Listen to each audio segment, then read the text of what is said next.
It's draft week. I'm finally back. I took a couple months off to focus on some other things, school and work and whatnot. But it's draft week, which means that this is really the last chance I have to post anything about the draft. First up is my mock draft. Now, you'll find all 32 picks down below, but this isn't going to be me simply reading off which picks, which players are going, where for every single player. This is going to be me discussing the notable ones that you can find down below. Starting with pick number, let me look at the list. Pick number 5. I have Vic Beasley going to Washington. I still see, as you can see down below, Marcus Mariota is still going to be there. I just don't think that it's the right thing for Washington to move on, especially considering they are likely going to give him his fifth-year option, which is a good call. He gets a lot of bad rep, and I think it's really undeserved. He can't really stay healthy. That is his problem because he never learned to just slide. He always wants to go bigger and better, get more yards, and it's going to cost him. But I still think you let him just ride out his contract. I don't think adding Mariota to the mix is going to help him at all. 6 is Marcus Mariota. Now, I'll be honest with you, I just didn't include trades in this one because I'm not good at projecting trades. I never know who's moving up, who's moving down. But so I have Mariota going to the Jets at 6. I wouldn't be surprised if the Jets traded up to number 2 to get him. I think regardless, he might go number 2. But so what I did here was, since I don't include trades, I just put the team he's most likely to go to. So I said the New York Jets. Ryan Fitzpatrick's done a great job of being a mentor quarterback for other quarterbacks in the past, and he can really as Mariota learns play more of an NFL style offense, Fitzpatrick can do the short term. Geno Smith, if they can find someone who wants him as a backup quarterback for a sixth round pick, do it. Uh, Geno Smith, by the way, is probably the biggest draft miss I've ever had. I thought he was the best quarterback in that class. I still think he might be the best quarterback in that class, as no one else who was a quarterback in that class has done fuck all. 2013 was one of the worst drafts I can remember. Moving on to the next surprise pick, a lot of you are going to notice that Atlanta picking Todd Gurley, a running back, at number 8.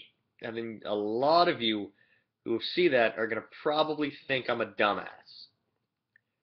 Here's my explanation. Dan Quinn came over from Seattle. What does Seattle do best? They run the ball. What does Atlanta suck at doing? Running the ball. Dan Quinn's a defensive-minded coach. So obviously someone would think maybe a defensive end to shore up the pass rush. I'm not sold on it because I think that, honestly the best way to fix your defense, especially in a deep class like this, you never want to. I wouldn't overpick any of these guys. Hence why you see Shane Ray going 12th. You see Randy Gregory going later, in the late first round. I see it this way: Todd Gurley is the best player available at that pick. Best player available. I don't care that the running back position's been devalued. 5 years ago, he probably still would have been the top 10 pick. He's still, talent-wise, the exact same. He's a top 10 pick.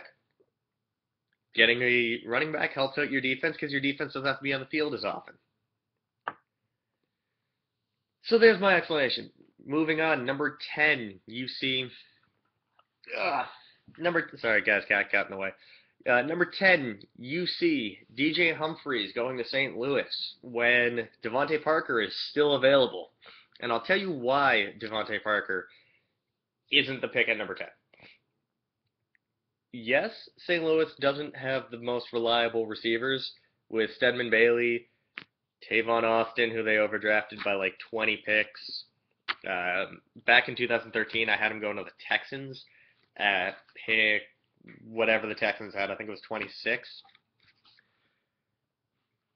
What the fuck is going on with St. Louis's offensive line? Roger Saffold is okay at best.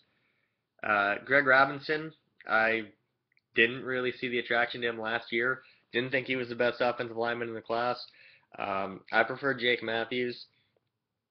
Um, but ultimately, I'm not sold on him. I think he is more of a guard. You don't have Jake Long, you cut him.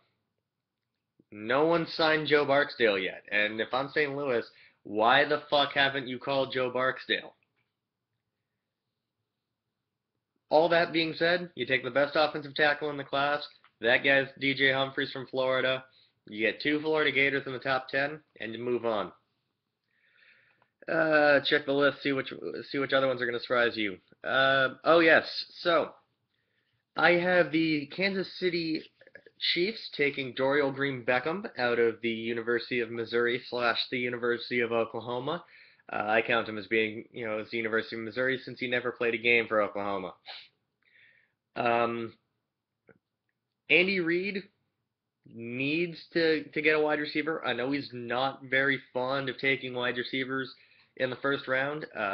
The only wide receiver he's taken in the first round just signed with him this offseason in Jeremy Maclin.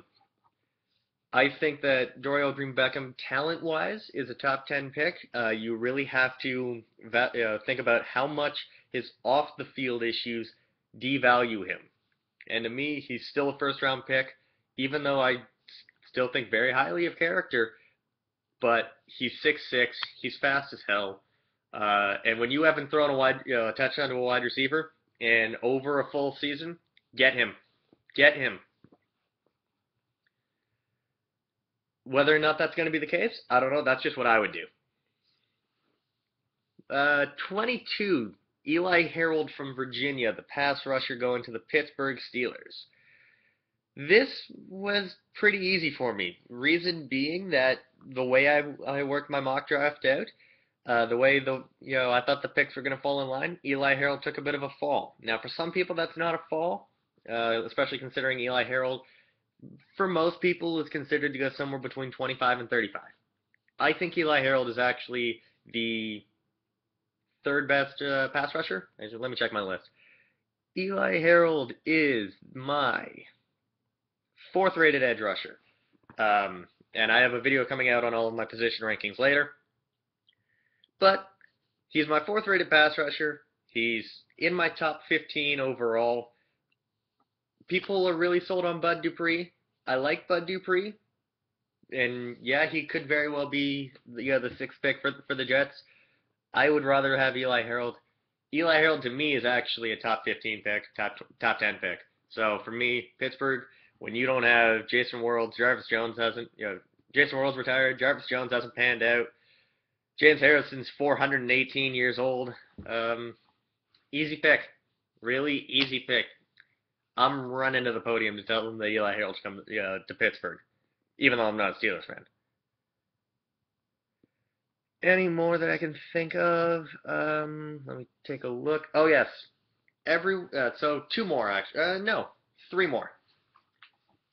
How about the Denver Broncos getting the steal of the draft in Randy Gregory? Gregory's my fifth rated pass rusher. And it has nothing to do with his off-the-field issues and the fact that he likes to smoke the pot. That has nothing to do with it. My issue with Randy Gregory is the fact that at 6'6", how can you be playing, defensive end at like 225, 230? Like, wasn't he down to like 216 at one point during the year? Like, he's too small. He needs to add size. Otherwise, I see him being another Deion Jordan. And I have a best friend that's a Dolphins fan, and so I know all the things that are wrong with Deion Jordan. But if he pans out, as Mike Mayock says, and I don't exactly like Mike Mayock, I think some of his rankings are fucking nuts. But the way I see it with Randy Gregory, Mayock's got it right on point. In 3 years, he's either one of the best at the position and he's a potential Pro Bowler, or he's out of the league. And I think most of that depends on how big he gets. Right before that is another surprise, and that's because I don't have Todd Gurley or Melvin Gordon going to the Dallas Cowboys. I have Jay Ajayi, the running back from Boise State, going. Now, a lot of people are going to think that that's another move where I'm nuts.